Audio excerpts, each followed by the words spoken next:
sắc lên ngôn xí đum lâu lẹn làm đồn môi sông đun nay lâu thoa kỳ xoay nun ram mất xí lâu đình muôn quay lâu tua lâu đình tua bối sân lâu đừng về dòng nát ngày lâu roa ngà thì thấy căn chu lâu mò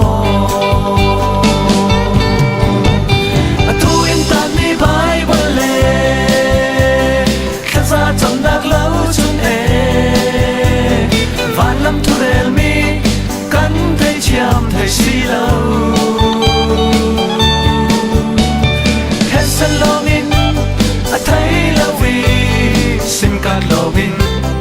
thấy về lâu đừng để dòng mộng na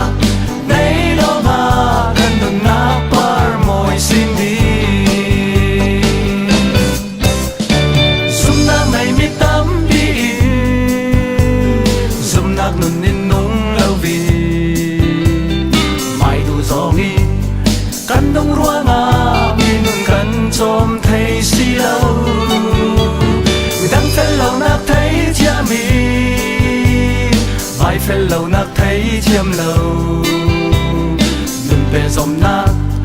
ngày lâu roa ngà thì thấy căn chu lâu mò thu yên tạt mi vai bôn lệ khát ra trong nạc lâu chân e và lâm thu rèl mi thấy xí lâu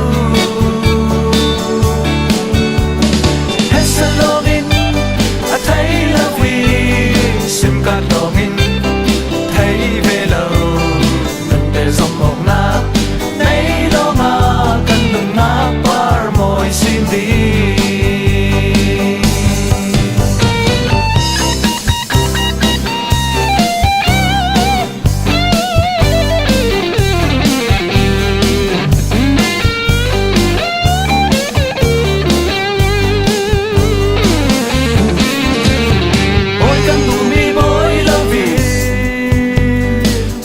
lâu mi bối theo đi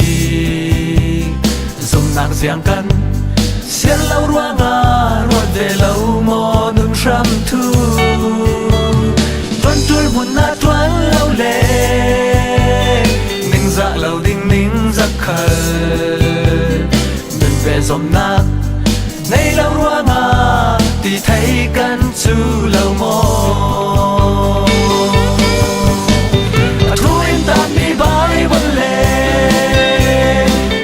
trong đạc lâu chân e vạn lâm thu rèl mi cắn thấy chiam thấy xí lâu hết sân login thấy lâu vì sim card login thấy về lâu đừng về dòng mộng na đấy lo mà cần ngừng na par môi xin đi